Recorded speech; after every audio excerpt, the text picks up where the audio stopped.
Oi, gente, vamos falar hoje um pouco de biologia e a gente vai começar falando das aberrações cromossômicas. Mas, especialmente, a gente vai falar da síndrome de Down, que é que vai ser importante pra gente hoje. Então, a síndrome de Down é uma trissomia do cromossomo autossômico 21. O que é isso? É quando esse cromossomo 21, em vez de ter, no par 21, em vez de eu ter 2 cromossomos, eu vou ter 3. E isso vai gerar características específicas para aquele tipo de pessoa. O que são essas características? Primeiro, intelecto variável, a orelha vai ser mais baixa, eu tenho uma prega palmar, língua grande, olhos mais amendoados. Além disso, eu tenho mais propensão a ter problemas cardíacos, distúrbios visuais e doenças respiratórias. Como que essa doença pode ocorrer? Principalmente durante a fecundação. Por isso que o envelhecimento do gameta feminino acaba sendo mais propenso a acontecer essa síndrome. Por isso que mulheres que engravidam com uma idade mais elevada tendem a ter filhos com síndrome de Down, ok? E aí nós temos uma pesquisa, atualmente, que a gente chama de método hipotético. Nesse método eles tentam inativar esse cromossomo a mais 21. Nessa inativação, se ela for realizada, o que vai acontecer? Essas pessoas vão ter aquele cromossomo ali, ele vai estar inativado e condensado, ou seja, vai adquirir um novo formato, mas mesmo assim, e essa pessoa não vai desenvolver as características daquela doença. Ou seja, ela tem um cromossomo a mais, mas ele não se manifestou, porque ele foi inativado. É um método que ainda é hipotético, vamos dizer assim, ele está sendo tentado, e a gente não sabe até onde vai a eficácia dele. Mas vale mencionar quando a gente fala da síndrome de Down. Ok?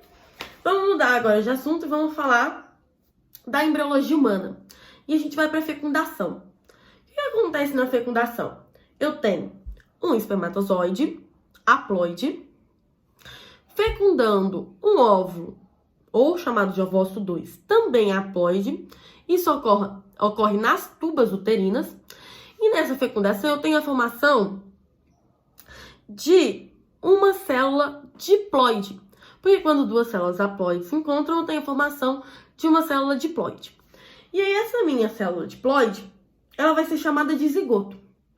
E o zigoto vai começar a passar por diversas mitoses, em que ele vai se dividir de várias vezes até o original que a gente chama de embrião.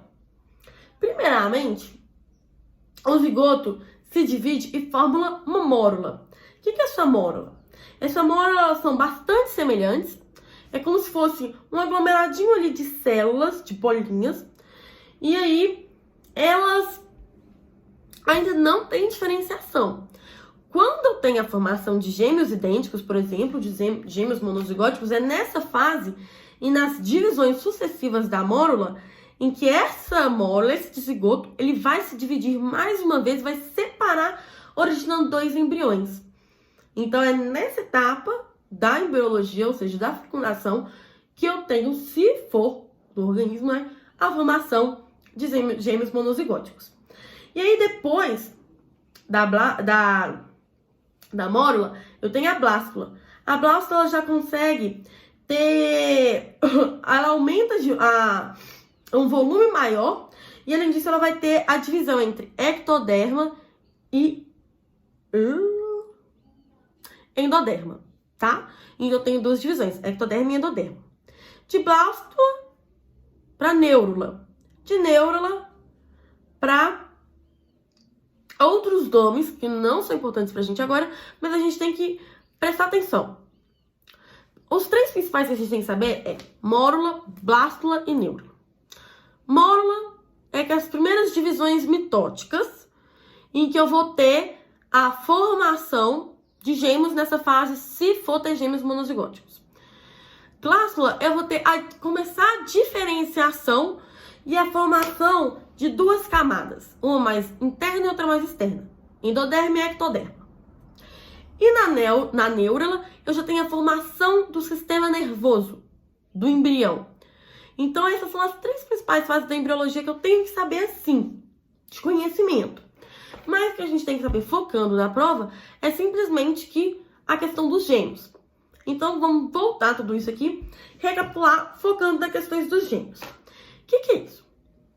Na fase de mórula, que é a fase que eu tenho as divisões celulares, eu posso ter uma divisão a mais, em que vai dividir o meu embrião em 2. Nessa divisão, eu vou ter a formação de 2 embriões iguais, ou seja, com o mesmo DNA, com o mesmo tipo sanguíneo, do mesmo sexo, com as mesmas características genéticas. Ou seja, que são os conhecidos gêmeos univitelinos, ou gêmeos idênticos. Eles se originaram da mesma mórula, por isso que eles vão ter as mesmas características.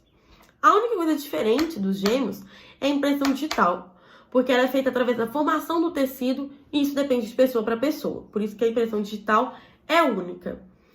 E aí, continuando avançando, a gente sabe que XX é sempre fêmea, porque XY é sempre macho, certo?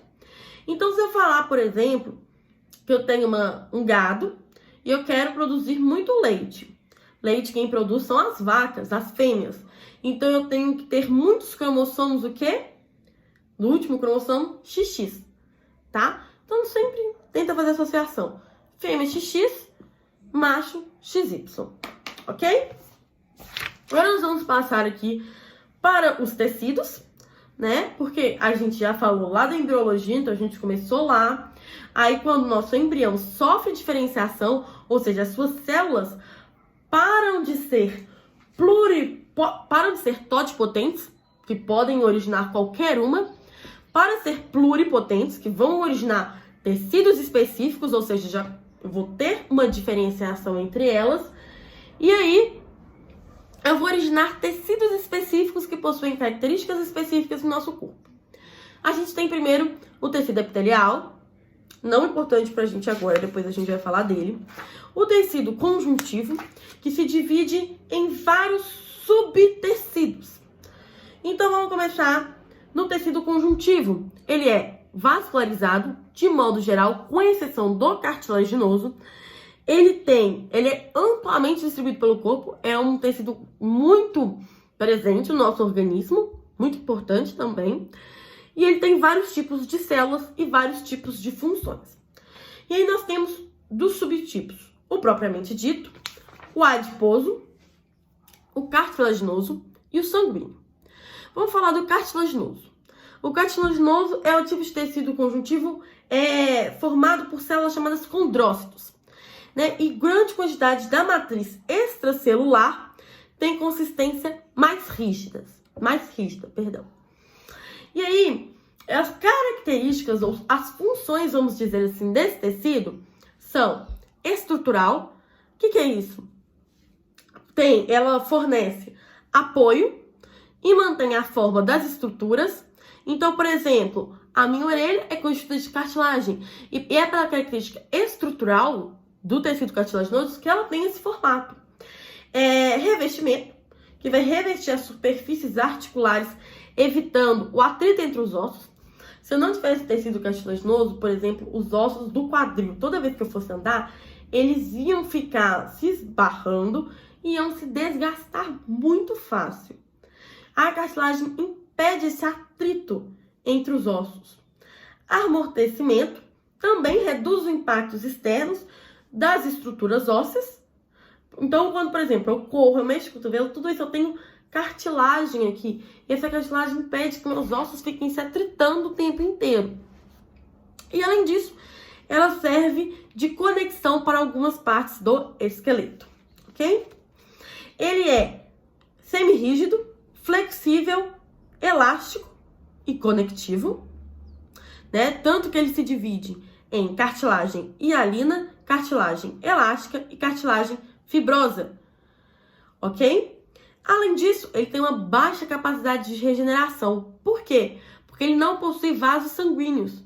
No que ele não possui vasos sanguíneos,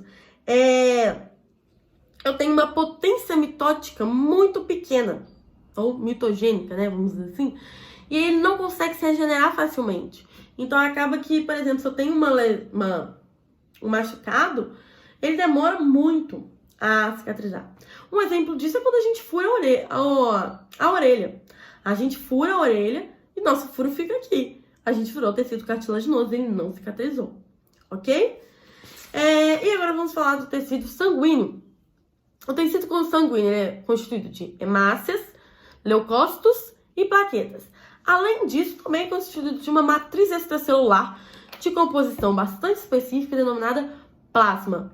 Plasma geralmente é uma substância amarelada que, quando ele se divide, eu consigo perceber ele ali dividido dos outros componentes do sangue, tá? E cada uma dessas substâncias presentes no sangue possui determinada função. Por exemplo, as hemácias, também chamadas de eritrócitos ou glóbulos vermelhos, elas são responsáveis pelo transporte de gases respiratórios, ou seja, CO2 e O2. E aí, se eu tenho um grande número de hemácias, não faz diferença na minha vida. Agora, se eu tenho um número baixo de hemácias, o que acontece? Eu estou com uma doença chamada anemia. É que eu não consigo ter o transporte eficiente de O2 por todo o meu corpo. O que gera uma fraqueza muito grande, um cansaço muito grande. Porque eu não consigo transportar eficientemente o oxigênio. Se eu tenho pouca plaqueta, pouco transporte. Então, por isso que tem que ter tudo na quantidade certa. Outra questão é os leucócitos, também chamados de glóbulos brancos, que são células de defesa responsáveis por eliminar substâncias exógenas do organismo. Então, vamos dizer assim, ele tem a função de proteger o nosso corpo. E isso tem um número muito alto de leucócitos, quer dizer que esses leucócitos estão lutando contra alguma coisa que está aqui dentro. Ou seja, que eu tenho uma infecção. E se eu tenho um número muito baixo de leucócitos, eu tenho imunidade baixa. Tanto que eu posso pegar qualquer vírus, qualquer bactéria muito fácil. E o nosso último componente sanguíneo são as plaquetas. E as plaquetas são responsáveis pela coagulação sanguínea. O que é isso? É quando elas vão juntar e vão formar uma barreira para impedir o sangramento. Então, se eu tenho um número muito alto de plaquetas, essa aglomeração pode também ser tão potente, porque eu tenho tantas células, que vai impedir a passada de sangue. E com isso eu vou ter uma vascularização muito pequena e uma doença conhecida como trombose. E o número baixo, eu tenho problemas como, por exemplo, o risco hemorrágico. Porque se meu sangue não coagula, ele vai sangrar muito e aí hemorragia. Tá? Principalmente, era isso. Então, vamos dar só uma voltada. A gente falou da síndrome de Down, trissomia do cromossomo autossômico 21. A gente falou da embriologia humana, principalmente da formação de gêmeos, que essa divisão ocorre durante a mórula, e eles vão ter mesmo DNA, mesmo sexo, mesmo tipo sanguíneo e mesmas características genéticas. Além disso, nós falamos do tecido conjuntivo, mais especificamente do cartilaginoso e do sanguíneo. E a gente viu que o cartilaginoso ajuda no amortecimento, na conexão, no revestimento, e que o sanguíneo tem os principais componentes, são o plasma, que é a matriz extracelular, e os leucócitos, glóbulos vermelhos e as plaquetas, tá bom? É isso, muito obrigada. Dá um like e se inscreva no nosso canal.